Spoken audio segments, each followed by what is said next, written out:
क्या होगा अगर आपकी सबसे बड़ी सफलता आपके गहरे दर्द को शांत नहीं कर सकी?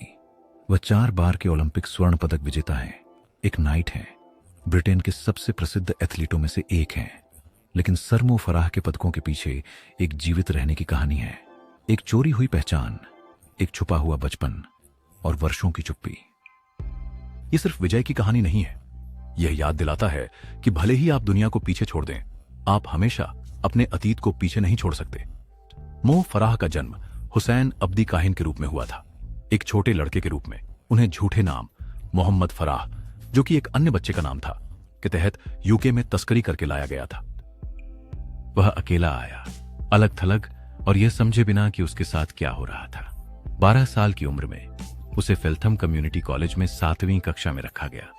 वहीं उसने पहली बार किसी को, अपने पी शिक्षक एलन वॉटकिंसन को, उस दुर्व्यवहार के बारे में बताया जो वह सहन कर रहा था और वह यूके कैसे आया। उस पल ने सब कुछ बदल दिया। सामाजिक सेवाओं ने हस्तक्षेप किया।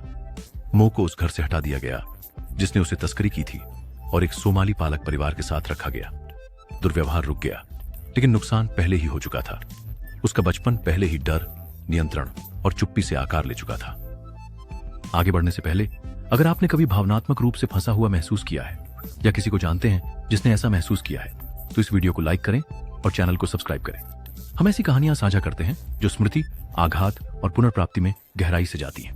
मो ने महानता हासिल की, लेकिन आघात सिर्फ इसलिए नहीं मिटता क्योंकि दुनिया आपकी सफलता देखती है। उन्होंने अपने बच्चों को खेलते हुए देखने के बारे में बात की है, ऐसे पल जो आनंदमय होने चाहिए और अचानक अपने बचपन की यादों में खो जाते हैं। 9 साल की उम्र में उनके बच्चों के पास गर्मजोशी और खिलौने थे। कल्पना कीजिए, एक युवा व्यक्ति अपने बच्चों को हंसते हुए देख रहा है और अचानक एक खामोश याद में खिंच जाता है जहां 6 लोग एक गद्दे पर हैं। उस लगातार भावनात्मक खिंचाव, एक पल या स्थान में फंसे रहना जिसे आपने छोड़ दिया है, को संजनात्मक स्थिरता कहा जाता है। यह एक स्थिति है जहां आपका शरीर आगे बढ़ चुका है, लेकिन आपका मन अभी भी अतीत में जी रहा है। अब कतर में रहते हुए मो कहते हैं कि उन्हें अपने बच्चों को पालने में अधिक सुरक्षित महसूस होता है, लेकिन लंदन में उनके शुरुआती वर्षों का बोझ अभी भी बना हुआ है। वह दौड़ने को अपनी थेरेपी मानते हैं, लेकिन वह भी पर्याप्त नहीं था। उनकी पत्नी ने देखा जब वह चुप हो जाते थे, जब अतीत वापस आ जाता था।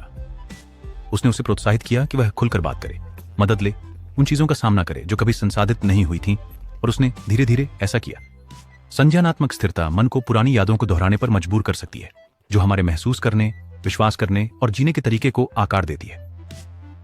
मो फराह की यात्रा हमें दिखाती है कि प्रारंभिक आघात सब कुछ बदल सकता है। हमारी पहचान, सुरक्षा की हमारी धारणा, यहां तक कि घर की हमारी समझ भी।